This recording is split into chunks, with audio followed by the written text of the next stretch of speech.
qonna qotaa barachaa kanas ga'e jechuudha. Reeffa sanarratti shaakalli gaafa goonu baay'ee na jeeqa ture. Naannoon keenya as dhiyeenya kana rakkoo fayyaa hamaa keessadha kan jirtu.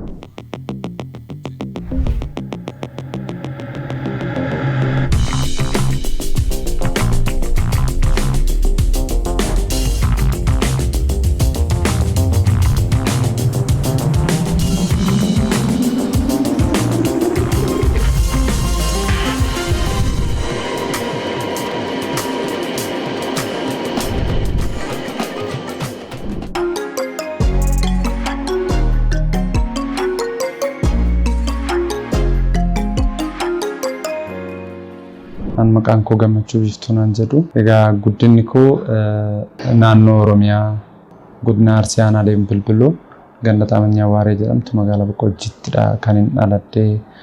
Akkuma nama kamiitu loon tiksaa qonna qotaa barachaa kanas ga'e jechuudha. Mana barumsaa sadarkaa jalqabaa mana barumsaa Hojii Qacamaa kan jedhamudha. Achitti kutaa 1 hanga kutaa 4 achittiin baradhee. Sana booda immoo gara kutaa 4 hanga kutaa 8 gara mana barumsaa Doobaa Qeerransaa jedhamutti baradhee. Kutaa 9 hanga 12 mana barumsaa Boqqojjiittidha kan hin baradhee. Sana booda meedisinii jooyin gochuudhaan yuunivarsiitii Haramayaatti dooktareetiidhaan eebbifame jechuudha.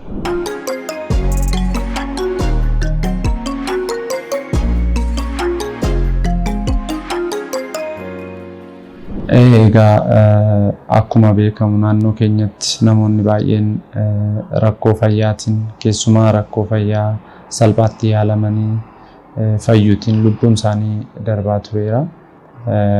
Waan baay'ee yaadadhaa keessumaa nuti fakkeenyaaf maatiin keenya hundisaa manumattidha kan dhalanne jechuudha.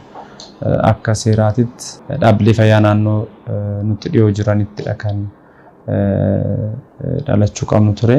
Talaalli garagaraa talaalli nuti osoo hin fudhatin guddanne baay'eetu jira. Sana wal qabatee keessumaa lubbuun haadholii yeroo darbu baay'ee garaa nama nyaata. Sana nama tokkos haa ta'u yoon lubbuu baraare jechuudhaan kan ka'ee fi akkasumas immoo jireenya koo ittiin fooyyeffachuuf jedheetiin.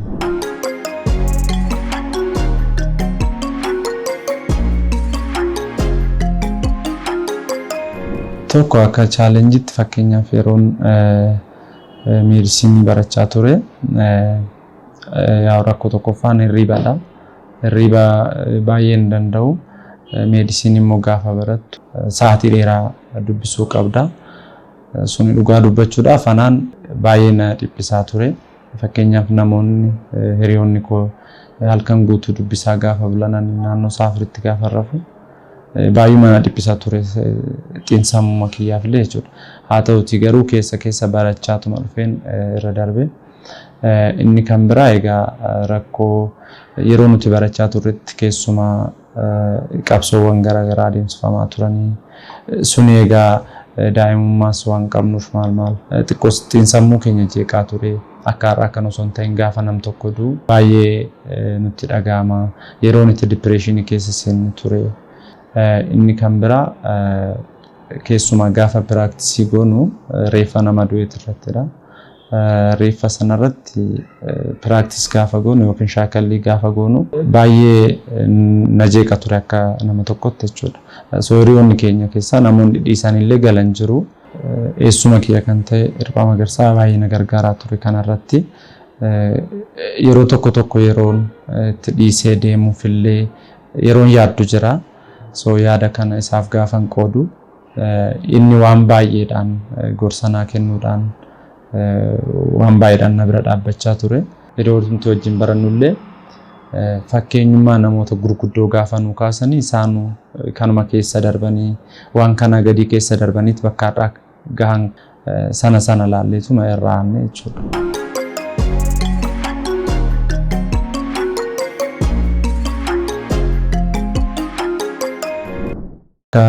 lakkoofsa Awurooppaatti ji'a Juunii bara 2018 keessadha kan hundeeffame. Sana dura egaa informaalii ta'iiwwan tokko irratti walitti qabamanii hakimoonni Oromoo keessumaa rakkoon fayyaa saba kanaa baay'ee isaan yaaddessaa ture. Informaalii dhuma walitti qabamanii wantoota tokko irratti hirmaachaa turanii fakkeenyaaf yeroo namoonni keenya walitti bu'iinsa naannoo daangaa naannoo Somaaleetti irraa buqqa'anii naannoo Harar, Hammarreessaa akkasumas Dirree Dhawaa fa'aa qubachaa turan akkasumas dhaabbata fayyaa waliif wajjiniin achitti hirmaachaa turanii sana booda seer qabeessummaadhaan kan galmaa'e naannoo Juunii bara 2018 keessa jechuudha.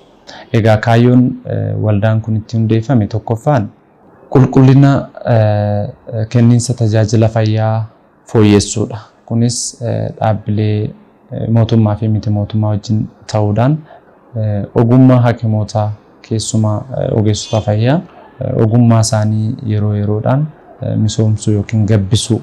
Kunis karaa kamiin leenjiiwwan garaagaraa kennuudhaan giddugala qorannoo ijaaruudhaan fi hundeessuudhaan akkasumas keessumaa amalli fayyaa maalidha? Fayyaan yeroo yerootti update of gochuu waan barbaachisuufu akkasumas immoo ittiin ogummaa isaanii ittiin gabbifachuudhaaf giddugalli leenjii fi giddugalli akkasumas riisarchii garaagaraa qorannoo garaagaraatti gaggeessan akka hundeeffamu gochuudha.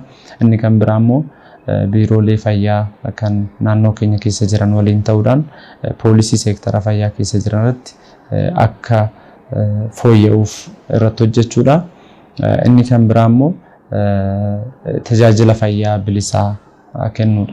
Keessumaa naannoon keenya as dhiyeenya kana rakkoo fayyaa hamaa keessadha kan jirtu.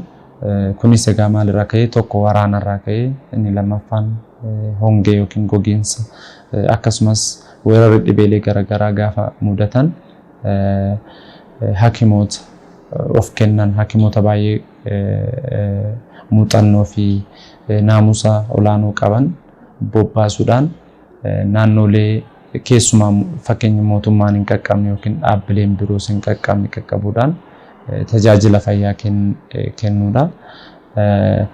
Inni kan biraa waldaa ogeessota Oromoo idil addunyaa kan Ameerikaa jiranidha. International Oromo Professional Association isaan wajjiniin baay'ee walitti dhiyeenyaadha kan hojjennu. Asitti lafarratti isaanis Oromiyaa keessa qaqqabaniin karaa keenyaanidha.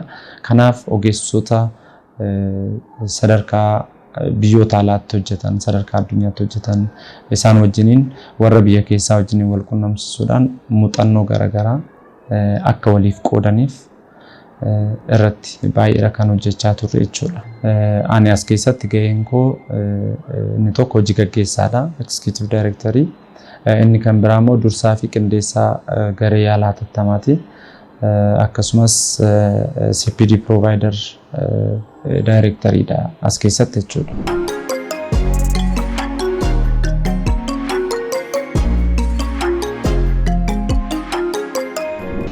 Egaa waldaan hakimoota Oromiyaa jalqabumarraa akkuma ijaarameen tokkoffaa waggaadhaan irreechi ni kabajama. Yaa ta'ii bara 2016 ta'ee ni yaadattu osoo hakimoonni ogeessonni muuxannoo qaban iddoo irreecha hora Arsadii san jiraatanii namoonni baay'een lubbuudhaan hafuu danda'u. Kanaaf sana ittisuuf jennee bara baraan akkuma irreechi dhiyaatuun bara baraan ogeessota naamusaa fi muuxannoo olaanaa qaban qindeessuudhaan achitti bobbaanee tajaajila yaalaa bilisa ta'ee fi si'aawaa ta'e kennuudhaaf waggaadhaan achitti hirmaachaatidha kan jirru. Inni kan biraa immoo rakkoo ogeessota fayyaa keessumaa miseensota waldaa hakimoota Oromiyaa mudatan qaamolee dhimma ilaallatu wajjiniin ta'uudhaan biiroo fayyaa Oromiyaas haa ta'u dhaabbilee gargaarsa namoomaa idil addunyaa kan biyya kana keessatti hojjetan kan akka dhaabbata fannoo diimaa kan idil addunyaa, ICRC, dhaabbata fayyaa addunyaa, WHO kan biyya kanatti hojjetuu fi dhaabbilee biroo wajjin ta'uudhaan rakkoo miseensa waldaa kanaatti irra ga'ee furaatidha kan turre. Isatti aanee immoo COVIDin rakkoo akka addunyaatti baay'ee biyya raasee ture.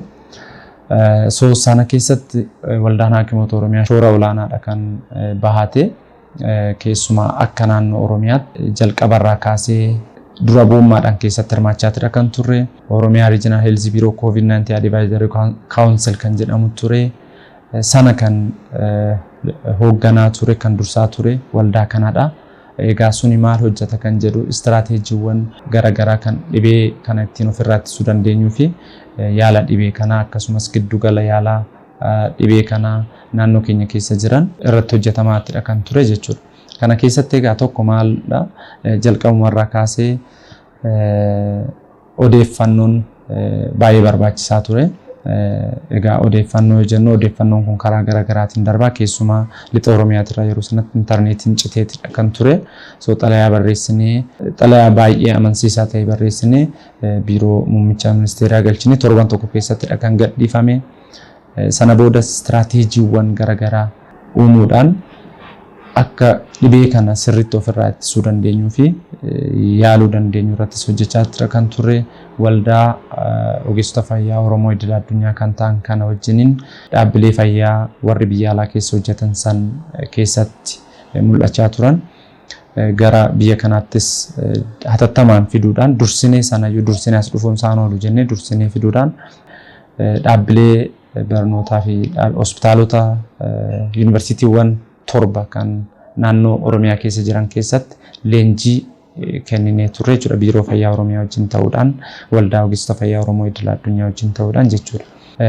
As dhiyeenya kana immoo keessumaa rakkoo fayyaa waggaa arfan kana naannoo keenya mudachaa jiru keessatti siyaayinaadha kan keessatti hirmaachaa turre. Egaa kana kan irratti hirmaannu karaa hedduudhaani. Inni tokko rakkoo naannoo keenya jiru kana qorachuudhaan ragaalee funaanuudhaan advokeesii hojjenna.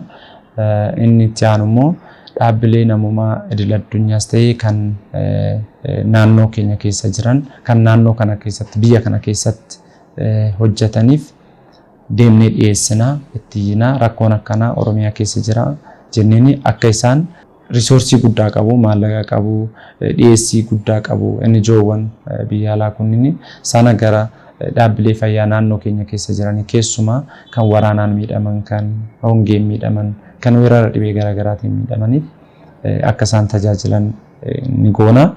Dipaartimentiiwwan 9 waldaan kun qabu keessaa dipaartimentiin tokko dipaartimentii Community Service and Emergency Department kan jedhamudha.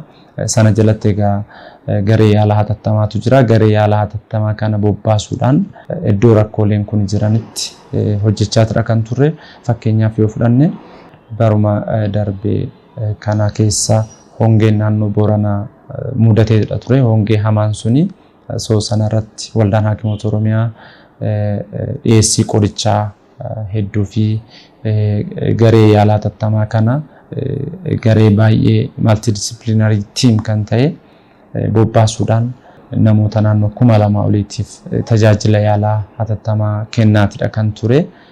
Keessumaa iddoowwan akka Dubulluq, Gololchaa, Dhaas, Borbor kan jedhaman kanatti yaala hatattamaa kennaatidha kan ture.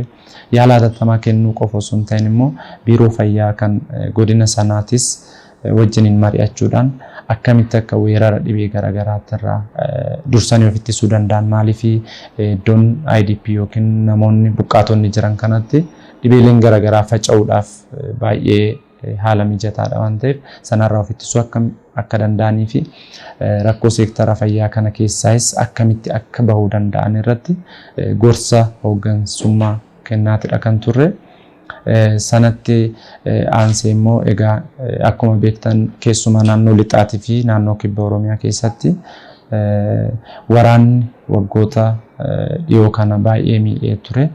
So sababa kanaan namoonni hedduun qe'ee qabeenya isaaniirraa buqqa'anii iddoo qubatan dhabanii dirree irratti rakkachaatidha kan turani.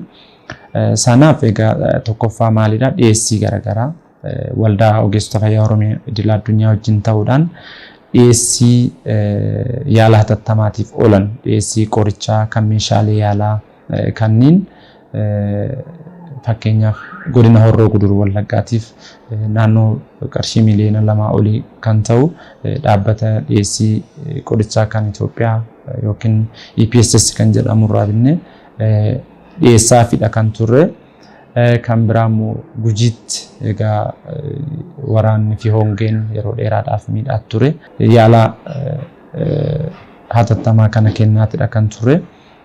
Kanarratti egaa Gujiitti kan baay'ee nu deeggare dhaabbata fannoo diimaa kan idil addunyaati kan biyya kana jiru jechuudha. Aanaawwan akka Girjaa, Waadaraa, Sabbaaboruu, Agaawaayyuu, Goorodoolaa kanneen sirriitti tajaajilaatidha kan ture marsaa garaagaraatiin jechuudha.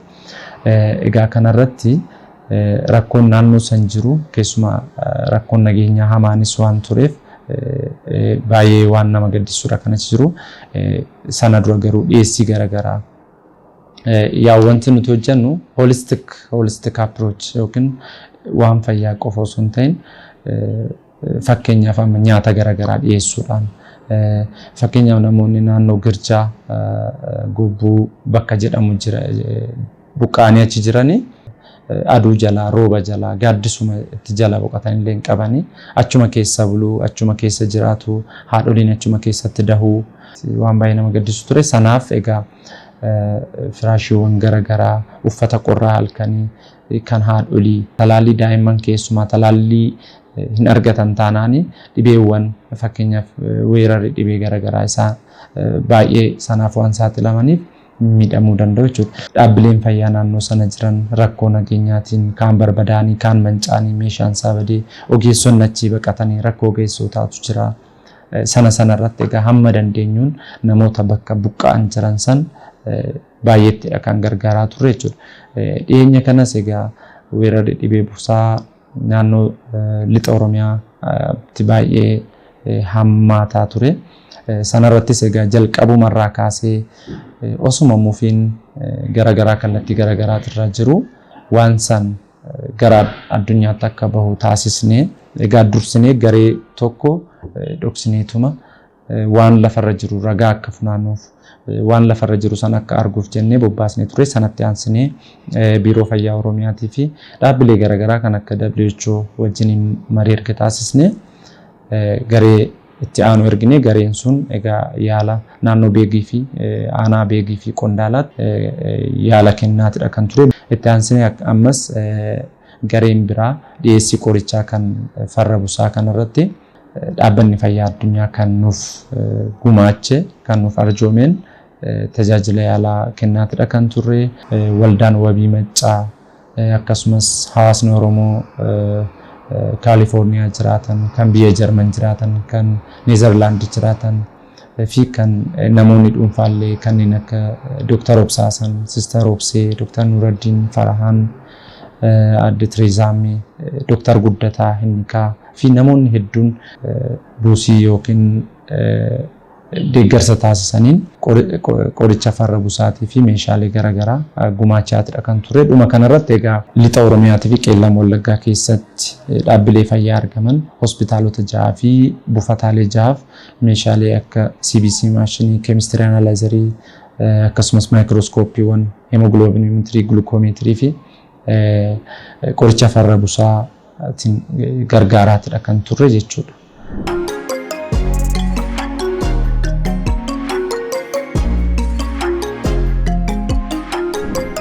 Rakkoon waldaa kana mudachaa ture tokko rakkoo ilaalchaati. Yoon siin jedhu ilaalchi mootummaan waldaa kanaaf qabu xiqqoo akka ilaalcha hin taanetti sanaaf jedhamee deeggarsis yeroo itti dhorkamaa turetu jira. Sun egaa hamma nuti akkamitti yaadna hamma ta'e cabee jira hamma ta'e wal hubachaa jira kan jedhu rageenya jennee yaadna egaa nuti jechuudha. Kan biraa immoo rakkoo geejjibaati keessumaa rakkoon nageenyaa jiran kana iddoo karaan babbade iddoo baay'ee deemuudhaaf namatti mijanne kana gaafa deemnu konkolaataa iddoo sana deemu waan hin qabneef sanaaf baay'ee rakkachaatidha kan turre jechuudha. Inni kan biraa rakkoo faayinaansii fa'aa ture sun amma furatee jira. Kun ilaalchaa kun osoo furame mootummaan waldaalee biyya kana keessa jiran keessaa waldaan waggaa 60-70 lakkoofsee jiru waldaaleen akkanatti hojjetan hin jirani. Kun seenuma keessatti of duuba deebi'anii ilaaluun hin danda'ama. Kanaaf waldaa kana hamma deeggaruu qabu deeggaruu hin danda'a ture. Egaa rakkoo cimaan rakkoo sana jenneeti kan fudhannu nuti.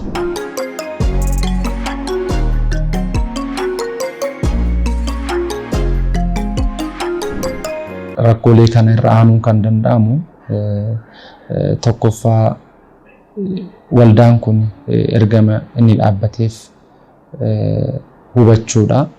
Qaamni ilaalcha hin taane nuuf qabu jechuudha. Kanammoo lafarratti argaa waan jiruufu karaa saniin irra aanuu hin danda'ama. Inni kan biraa immoo dhaabbilee idil addunyaa kan biyya kana keessatti hojjetan wajjiniin amma sirriitti waliin hojjechaa jirra. Sirriitti wal hubannoo olaanaadhaan kan wajjin hojjechaa jirru. Isaan egaa risoorsii guddaa qabu.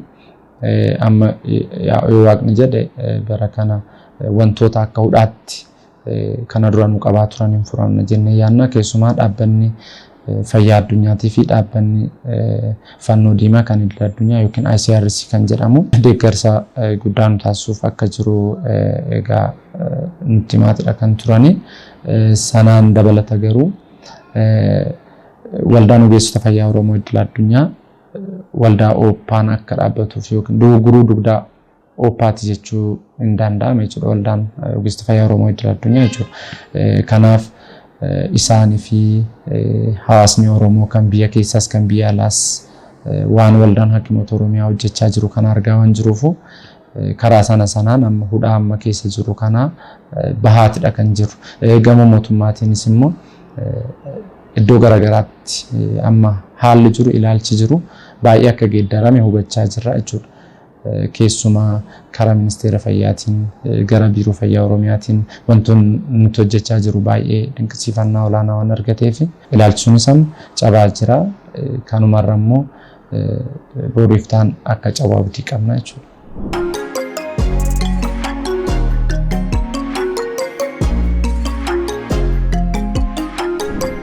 Karoorri isaa inni tokkoffaan rakkoodhuma seektara fayyaa keessa jiru kana akkuma humna godhachaa deemnu qorannoo garaagaraa gaggeessinee imaammatni seektara fayyaa kana keessa jiru keessumaa muuxannoowwan biyyoota guddatanii keessumaa immoo seektarri fayyaa isaanii si'aayinaan keessatti mul'atu gara kanatti fiduudhaan rakkoo seektara fayyaa Oromiyaa keessa jiru keessumaa naannoo Oromiyaa keessa jiru darbees immoo akka Itoophiyaatti darbees akka Afrikaatti waan hojjechuu qabnu hojjenna. Inni kan biraa egaa dhukkuboota hedduurraa of ittisuudha kan falli duraa fi falli olaanaan ittisa irratti hojjechuudha. Kanarratti egaa karaa miidiyaalee garaagaraatiin akkasumas sagantaalee garaagaraa qopheessuudhaan hawaasni keenya dhibeelee daddarboo fi daddarboon ta'an irraa akka of ittisu irratti hojjenna. Akkasumas immoo giddugala qorannoo fi qo'annoo Oromoo Medical Research and Training Center kan jedhamu kana dura egaa komitee qaba. Isa hundeessuudhaaf kana dura hamma ta'e deemnee turre rakkoodhuma biyya keenya keessa ture keessumaa rakkoo waraanaa kaaba biyyattiitti mudateen achis naannoo Oromiyaa keessa tureen adda citee ture. Sanas itti deebinee bakkaan akka geenyuudha jechuudha.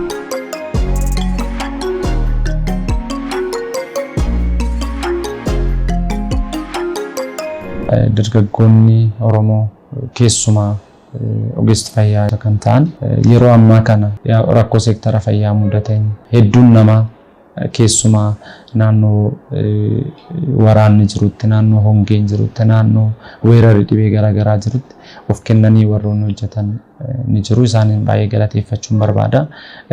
Iddoo kaanitti immoo fakkeenyaaf iddoo mijataa keessa ta'anii hawaasa ofii tajaajilu irratti rakkoon naamusaa tokko hin mudata. Sana egaa akkaatuma yeroo eebbifamnu kakatneeti kan baanu haadha keenya abbaa keenya obboleettii keenya obboleessa keenyadha kan yaallu waan ta'eef ilaalcha saniin akka irratti hojjetanidha. Inni kan biraa neetworking yookiin walitti gurmaa'uudhaan neetworkingiin baay'ee barbaachisaadha.